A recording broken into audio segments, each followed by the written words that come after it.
မြန်မာနိုင်ငံနဲ့ဝေးနေတဲ့လူတွေကျေးဇူးစားခြင်းဒီဗီဒီယိုလေးကိုဆုံးအောင်ကြည့်လိုက်ပါအယိုးလေးတွေကို1 ကီလိုဝယ်ပြီးတော့တန့်စင်အောင်ဆေးထားပါတယ်ရေနွေးလေးနဲ့မှထည့်ပြုတ်ပါတယ်ဂျင်းရယ်စားရယ်ထည့်ထားပါတယ်ပြုတ်ရင်းနဲ့ဒီအညိလေးတက်လာပြီဆိုရင်ဖယ်ထားပေးရပါမယ်အဲ့ဒါမှအရေးကြီးလေးရမှာဖြစ်လို့ပါ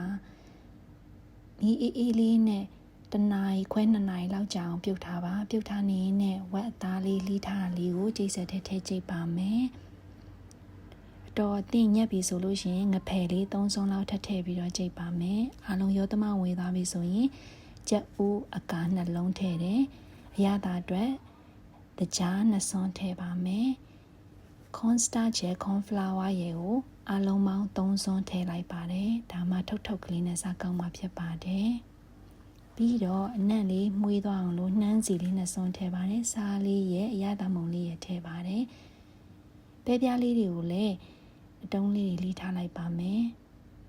အားလုံးပြင်ဆင်ပြီးပြီဆိုရင်အယိုးပြုတ်ရည်လေးကိုစကားလေးနဲ့ထည့်စစ်ပြီးအရေးကြီးလေးယူလိုက်ပါမယ်အသားလေးတွေကိုတစွန်းချင်းစီပေါ့နော်ဒီလိုမျိုးလေးရအောင်အရင်ပြုတ်ပါမယ်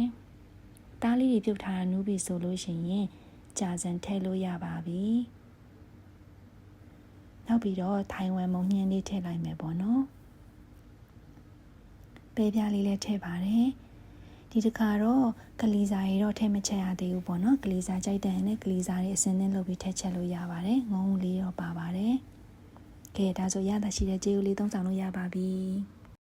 ကျေးဇူးစီစစားခြင်းတော့အဆုံးထိဆက်ကြည့်ပေးပါကြက်သွန်လေးနှုတ်ဆင်းပြီးတော့စီချက်တက်လိုက်ပါမယ်စီနဲ့အဖက်နဲ့တက်ခွဲထားလိုက်ပါမယ်ကြာစံလေးပြုတ်လိုက်မယ်ကျေးဇူးစီချက်ရဲ့စီလေးတွေကိုအရင်ထည့်လိုက်ပါမယ်ကြာစံလေးကို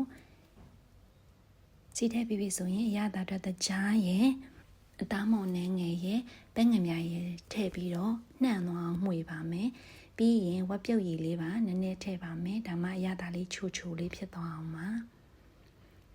ဝက်ပြုတ်ရည်လေးထည့်ပြီးပြီဆိုတော့စားမဲ့ပကံနဲ့မှအသားလုံးနဲ့ငုံဦးတွေထည့်ပြီးတော့စက်သွန်မဲရဲ့စီချက်ဖက်ရထည့်ပြီးသုံးဆောင်လို့ရပါပြီဒါကတော့ကျေးဇူးစီချက်ဖြစ်ပါတယ်အဆုံးထိကြည့်ပေးလို့ကျေးဇူး